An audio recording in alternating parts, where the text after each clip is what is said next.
Good morning, welcome to our channel Programming World with Mr. Q. In this video, we are going to discuss Introduction to Operating Systems. Before we start the technical discussion, let me ask you one simple question. When you press the power button on your laptop or mobile phone, what actually starts working first? Is it Chrome? Is it MS Word? Is it YouTube? No, it is the operating system. Understanding the operating system is extremely important because every software, every application, and every program depends on it. So today, we will start from absolute basics and slowly move forward. Now let's understand what is an operating system. An operating system, or OS, is a system software that acts as an interface between the user and computer hardware. Now, let me simplify this. Users cannot directly communicate with hardware. Hardware understands only binary instructions, zeros and ones. Humans understand icons, windows, buttons, and commands. So the operating system acts like a translator between humans and machines. Without an operating system, hardware is just an expensive box of electronic components. Let us now understand the core responsibilities of an operating system. Process management means deciding which process runs, for how long, in what order. Memory management ensures programs get memory. Memory is freed after use. File management organizes data logically instead of random storage. Security ensures one program does not interfere with another. All this happens automatically, without user intervention.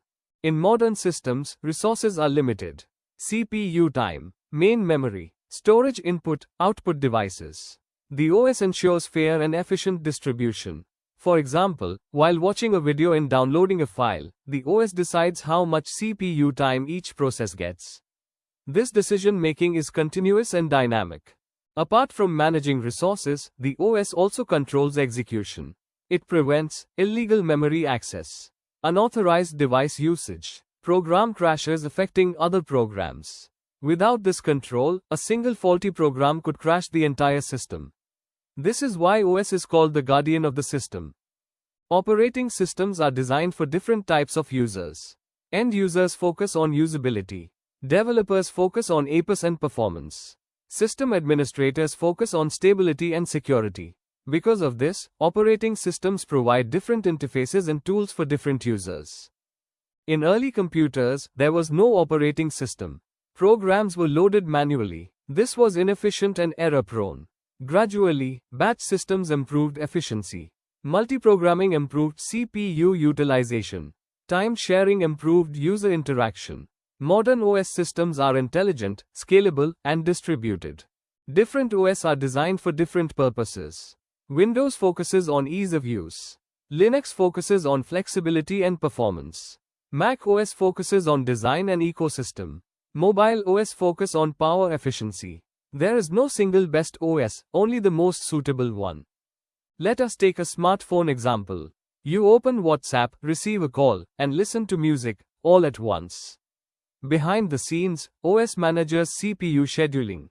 OS manages memory. OS manages battery. This shows how powerful and essential operating systems are.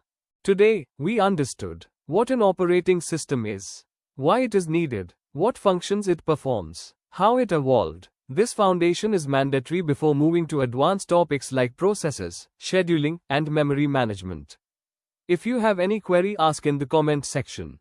Thanks for watching. Like, share, and subscribe for more updates.